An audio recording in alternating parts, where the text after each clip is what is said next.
I am starting with the name of Allah, who illuminated our heart with the light of Iman. Internet. There is a three part of internet. One is called main surface, another one is deep surface, and the most horrible part of the internet is called darknet. So in today's video we are going to discussing about the dark side of the internet, means the most famous illegal marketplace, that's called Silk Road. ये कहानी की शुरुआत होती है बहुत ही earlier stage of the internet, और एक प्रॉब्लम के साथ ये कहानी की शुरुआत होती है। एंड देन ये कहानी अपने आप में ही एक प्रॉब्लम बन जाती है। सो जिन लोगों को सिल्क रोड के बारे में नहीं पता, फिर तो आप दुनिया के सबसे इनोसेंट पर्सन हो, और आप कह सकते हो आपको इंटरनेट के बारे में कुछ पता ही नहीं है। The biggest illegal marketplace of the internet, the main attraction of the hackers, the most horrible website of the internet, the biggest empire of the era, means the Silk Road। आप लोगों को डार्क वेब के बारे में तो पता ही है, और उस पर मैंने ऑलरेडी 2 वीडियो बना दी है, ताकि जिन लोगों को नहीं पता कि डार्क वेब क्या है और उसकी शुरुआत कैसे हुई, किसने उसको बनाया, एंड वो क्यों अभी तक एग्जिस्ट करता है, सो उस पर मैं ऑलरेडी 2 वीडियो बना चुका हूँ। सो आप लोगों को मैं रिकमेंड करूँगा कि आप लोग वो 2 वीडियो को पहले देख लें। रॉसल ब्रेट, जिसने इस चीज़ की शुरुआत की थी, और आप कह सकते हो the creator of the silk road. यहाँ पर रोज़ का मानना ऐसा था कि मार्केट प्लेस, या फिर आप कह लीजिए ऑनलाइन मार्केट प्लेस, वो ऐसी होनी चाहिए जिस पर किसी का भी कंट्रोल ना हो, मेनली गवर्नमेंट का, ताकि जो बायर और सेलर है, जो कुछ भी सेल करना चाहे और जो कुछ भी बाय करना चाहे, वो फ्रीली कर सके। और ये आइडिया उसके दिमाग में बहुत पहले ही आ चुका था। रोज़ की ज़िंदगी भी आप लोगों की तरह ही एक नॉर्मल ज़िंदगी थी, जब तक कि उसने द सिल्क रोड को क्रिएट नहीं किया।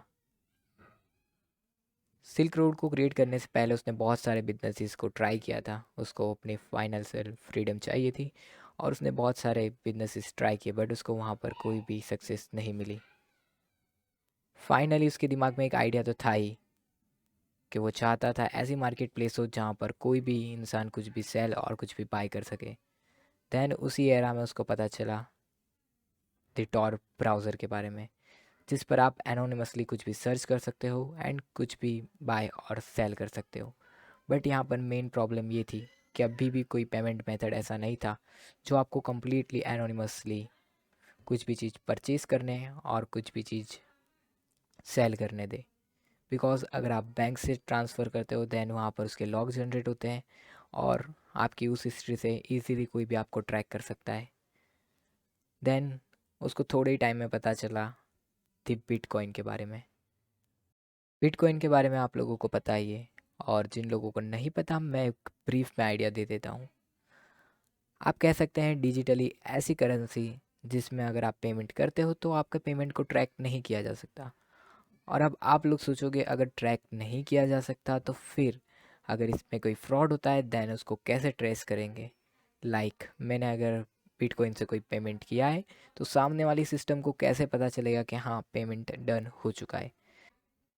बिटकॉइन की पेमेंट मेथड को अगर मैं एक सिंगल एग्जांपल के साथ समझाऊँ, तो आप मान लीजिए एक तालाब है, और आपके पास परमिशन है कि आप उस तालाब से 1 गिलास पानी निकाल सकते हो।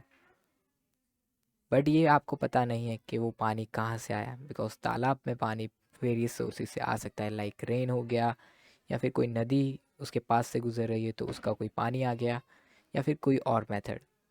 सो सेम बिटकॉइन में आपको पता नहीं है कि जो पेमेंट कर रहा है वो कौन है। उसने 1 गिलास पानी तालाब में डाल दिया, देन अब तालाब के पास जो भी इंचार्ज है उसके पास परमिशन है कि उसको 1 गिलास पानी आपको निकालने देना है। बस उसको इतना पता है कि 1 गिलास पानी आप निकाल सकते हो, उसको ये नहीं पता कि किसने वो 1 गिलास पानी आपको दिया है। आप कह सकते हैं एक पूल है जिसके अंदर बिटकॉइन ड्रॉप होते हैं, एंड देन वही पूल में से आपको बिटकॉइन निकालने होते हैं और वो पूरा सिस्टम जाता है माइनिंग पर। उस पर फ़िलहाल किसी और वीडियो में डिस्कस करेंगे, लेकिन ये एक ब्रीफ आइडिया था बिटकॉइन के बारे में। अब ऑलमोस्ट रोज़ की सारी प्रॉब्लम सॉल्व हो चुकी थी। उसको एनोनिमसली रन होने वाला ब्राउज़र एंड एनोनिमसली रन होने वाला पेमेंट सिस्टम मिल चुका था। सो यहाँ पर उसने सिंगल हैंडली सारे ही कोड को जनरेट किया, कोडिंग की एंड एक वेबसाइट क्रिएट की जिसको उसने नाम दिया द सिल्क रोड। जब आप गूगल पर सर्च करोगे द सिल्क रोड के बारे में तो आपको बताया जाएगा कि China, India, Pakistan and Arab country को कनेक्ट करने वाला एक ट्रेड रूट था। मीन्स आप कह सकते हैं एशिया को कनेक्ट करता था अरब कंट्रीज से। सोरोज ने यही नाम अपनी वेबसाइट को दिया एंड इसी नाम से वेबसाइट स्टार्ट कर दी। अब यहाँ पर वेबसाइट तो बन के पूरी तैयार थी, payment method and anonymously browsing system सारा कुछ अच्छे से सेटअप हो चुका था।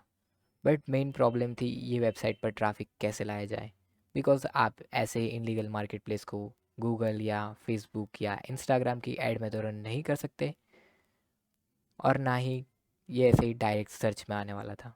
इसको अगर आपको एक्सेस करना है तो आपको टॉर ब्राउज़र का इस्तेमाल करना ही होगा, जो कि एक स्पेशल ब्राउज़र है जो कि नॉर्मली पब्लिक यूज़ नहीं करती। अब रोज़ ने यहाँ पर अपने मार्केट प्लेस को एडवर्टाइज एंड आप कह सकते हैं प्रमोट करने के लिए अलग अलग फॉर्म्स में जाके उसके बारे में बात करना स्टार्ट किया। जैसे कि वो फर्स्ट एक मशरूम बनाने वाला फॉर्म था, जो कि आप कह सकते हैं जिसमें मशरूम के बारे में डिटेल दी जाती थी और आप कह सकते हैं वो पूरा मशरूम के रिगार्डिंग ही था। वो फॉर्म का नाम था मैजिक मशरूम। सो वहाँ पर उसने जाके सबसे पहले अपनी वेबसाइट को प्रमोट किया। अब आप लोग सोचोगे ऐसे ही कोई भी फॉर्म में हम जाके वेबसाइट को प्रमोट नहीं कर सकते, बिकॉज वहाँ के भी कोई रूल्स एंड रेगुलेशन होते हैं। उसने एज अ यूज़र बताया कि उसने सिल्क रोड को यूज़ किया है और वो एक बहुत ही बेहतरीन मार्केट प्लेस है, वहाँ से आप कुछ भी ऑर्डर एंड परचेज कर सकते हो। लाइक इस तरीके की कुछ उसने कन्वर्सेशन फॉर्म में आप कह सकते हैं की थी और सेम कन्वर्सेशन उसने वेरियस अलग अलग फॉर्म में की थी। दैन उसके बाद उसकी वेबसाइट पर ट्रैफिक आना भी स्टार्ट हो गया। बट यहाँ पर मेन प्रॉब्लम ये थी फ़िलहाल उसकी मार्केट प्लेस में कोई सेलर था नहीं। उसने खुद ने मशरूम किस तरीके से ग्रो होते हैं उस पर स्टडी की एंड मशरूम को नोवेयर के मिडल में कहीं पर उगाए एंड उसको सेल करना स्टार्ट किया। बट अभी इनिशियल स्टेज था तो उसको इतने ज़्यादा ऑर्डर नहीं मिल रहे थे। उसको वीकली 2 या 3 ऑर्डर आ रहे थे। दैन जैसे जैसे वेबसाइट की ग्रोथ होना स्टार्ट हुई, अब वो उससे आप कह सकते हैं थाउजेंड्स ऑफ डॉलर कमा रहा था। और उसने जो पहली वेबसाइट या फिर आप कह सकते हैं जो फॉर्म में डिस्कशन किया था वो थी मशरूम मैरी, जहाँ पर आप कह सकते हैं अलग अलग तरह के मशरूम के बारे में लोग डिस्कस करते थे एंड वहाँ पे परचेज़ एंड एक्सेट्रा चीज़ें की जाती थी। यहाँ पर मेन मोटो जो था सिल्क रोड को क्रिएट करने का वो ये था कि आप कुछ भी बाय एंड सेल कर सकते हो। तो अब यहाँ पर उसने बायर्स तो ला दिए थे, अब उसको चाहिए थे सेलर। सो जैसे जैसे वेबसाइट का ग्रो होना स्टार्ट हुआ उसने पहले से ही कैटेगरी बना के रखी थी अलग अलग ड्रग्स एंड चीज़ों की। उसमें मेनली ड्रग्स थे और उसने फर्स्ट मशरूम को ही लिस्टेड किया था जो कि उसने खुद ने ग्रो किए थे। देन जैसे जैसे वेबसाइट का ग्रो होना स्टार्ट हुआ सेलर यहाँ पर आते गए अराउंड दी वर्ल्ड। सो यहाँ पर अब ये आप कह सकते हैं मिलियंस ऑफ डॉलर का एक एम्पायर बनने वाला था। इस मार्केट प्लेस के बारे में उसने किसी को नहीं बताया था एक्सेप्ट उसकी गर्लफ्रेंड जूलिया। उसको पता चलने पर वो थोड़ा सा डरी हुई थी और उसको आप कह सकते हैं वन काइंड ऑफ डर था कि अगर ये चीज़ बैकफायर कर सकती है देन क्या होगा। लाइक अगर वो इससे ट्रबल में पड़ सकते हैं क्योंकि ये एक पूरा इलीगल मार्केट प्लेस था। बट यहाँ पर रोज़ को पूरा कॉन्फिडेंट था टॉर ब्राउज़र पर। उसे पता था कि टॉर ब्राउज़र से उसको ट्रेस बैक नहीं किया जा सकता एंड उसके पास बैंकिंग सिस्टम के तौर पर बिटकॉइन था। जूलिया का एक और कंसर्न था, वो सोच रही थी अगर किसी ने बहुत ही डेंजरस ड्रग और आप कह सकते हैं उसका अनरेगुलेटेड इस्तेमाल कर लिया दैन क्या होगा। लाइक किसी ने अगर हीरोइन को सेल करने के लिए रख दिया और किसी ने परचेज़ कर लिया फिर क्या। सो यहाँ पर उसने ये बात रोज़ को बताई और रोज़ ने उसको एक्सक्यूज़ में कहा, और आप कह सकते हैं डिफेंड करते हुए वेबसाइट को बताया कि हमने एक रेटिंग सिस्टम रखा है, अगर कोई भी ऐसी चीज़ या कोई भी ख़तरनाक चीज़ लाइक कोई ख़राब वाला ड्रग अपलोड किया गया, देन रेटिंग सिस्टम से पता चल जाएगा और दूसरे लोग उसको बाय नहीं करेंगे। सो यहाँ पर जूलिया ने उसको रिप्लाई देते हुए कहा कि अगर वो इंसान उस ड्रग को लेने के बाद मर गया तो रेटिंग कौन देगा। दैन यहाँ पर इतना सारा कुछ होने के बाद अब फाइनली मीडिया का अटेंशन भी मिलने लगा था द सिल्क रोड को। Means her news and blog post में दिखनी स्टार्ट हो गई थी ये वेबसाइट, और कहा जा रहा था कि आप यहाँ पर से कुछ भी बाय कर सकते हैं एंड ये बहुत ही बड़ा इनलीगल मार्केट प्लेस है। यहाँ पर अटेंशन अच्छी बात होती है, लेकिन बहुत ज़्यादा अटेंशन आप कह सकते हैं वन काइंड ऑफ एक मुसीबत है। अगर इसको ही मैं एक हिंदी कोट पे कहूँ तो नज़रों में रहो मगर नज़र में मत आओ। और यहाँ पर इसका उल्टा द सिल्क रोड को बहुत सारा अटेंशन मिलने लगा था, और इसी के साथ साथ आप कह सकते हैं law enforcement, FBI and local police भी इस वेबसाइट के ओनर के तलाश में लग चुकी थी, बिकॉज़ ये इतना बड़ा इनलीगल मार्केट प्लेस था। सो यहाँ पर उसके एनिमीज़ भी बहुत सारे थे, लाइक दूसरे ही वेरियस फॉर्म जो कि डार्क वेब पर रन हो रहे थे, वो भी इनके वन काइंड ऑफ एक कंपटीशन में ही थे। यहाँ पर रोज़ को बहुत ही कॉन्फिडेंट था टॉर ब्राउज़र पर, उसको पता था कि कोई उसको ट्रेस बैक नहीं कर सकता because of Tor. The onion routing system इसीलिए बना है कि हम लोग एनोनिमस रह सकें। सो उसको उस चीज़ पर बहुत कॉन्फिडेंट था, बट यहाँ पर उसकी वेबसाइट जो कि उसने खुद ने कोड की थी, सो यहाँ पर उसमें बग होना ऑब्वियस सी बात है। बट फ़िलहाल ऐसी कोई दिक्कत नहीं थी। एक दिन सुबह जब वो उठा और देखा उसने उसकी वेबसाइट पर, मीन्स सिल्क रोड पर, कि वहाँ पर गन रजिस्टर की है किसी ने। और यहाँ पर उसके लिए बहुत बड़ी बात नहीं थी, बिकॉज़ अमेरिका के लॉ के हिसाब से आप लोग गन रख सकते हो। सो यहाँ पर उसको लगा कि ये तो कोई भी अगर गन परचेज़ करता है दैन ये कोई बड़ी बात है नहीं, और सेल करता है दैन भी कोई बड़ी डील नहीं है। सो यहाँ पर उसने कोई रिस्ट्रिक्शन नहीं रखा, बिकॉज़ उसकी मार्केट प्लेस का मेन मोटो यही था कि आप कुछ भी सेल कर सकते हो एंड कुछ भी बाय कर सकते हो। लेकिन अगेन यहाँ पर उसकी गर्लफ्रेंड जूलिया को इससे और डर लगने लगा। उसने जैसे ही देखा कि यहाँ पर गन किसी ने रजिस्टर की है, उसने डायरेक्ट रोज़ को कहा कि अगर कोई एनोनिमसली गन बाय करना चाहता है तो उसका मेन मोटो क्या हो सकता है, और तुम समझ ही सकते हो कि ये कितना डेंजरस है। बट इसके रिप्लाई में उसने कुछ नहीं कहा। और यहाँ पर जूलिया ने अपने एक फ्रेंड जो कि जिसका नाम बताया जा रहा है एरिका, उसको ये सारी चीज़ों के बारे में बताया, और बताया कि रोज़ एक ऐसे इनलीगल वेबसाइट को रन कर रहा है। और यहाँ पर थोड़ा सा टाइम बीतने के बाद रोज़ ने फेसबुक पर एक पोस्ट देखी जिसमें उसको मेंशन किया गया था एंड लिखा हुआ था, I am sure the authorities would like to know about the Ross Ulbricht drug website.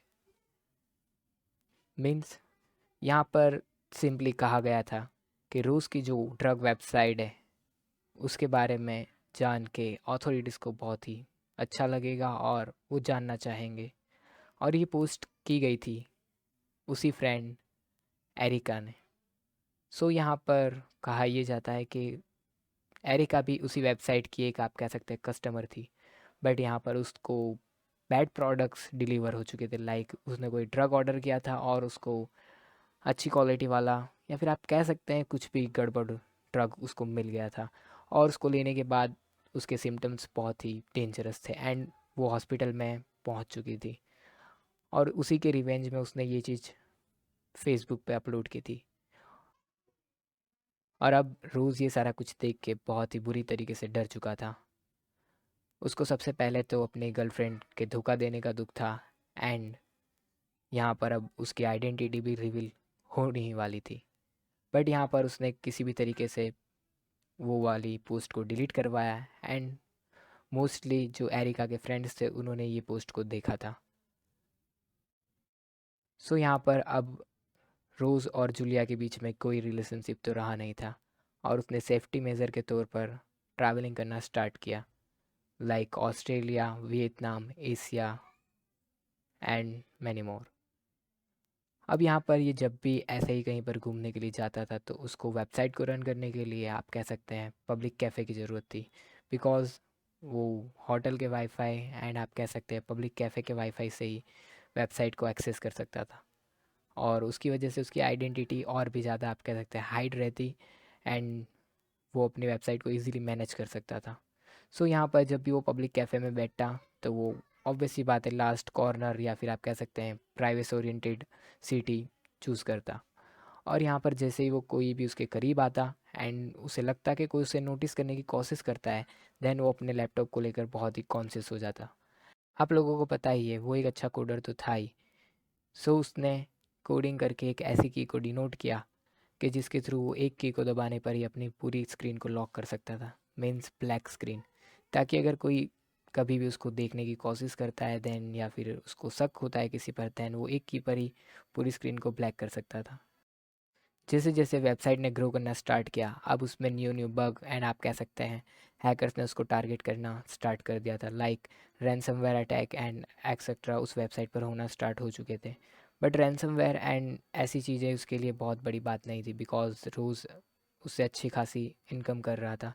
तो वो रैंसमवेयर और आप कह सकते हैं ऐसे रैंसम अटैक को ईजिली टेकल कर सकता था।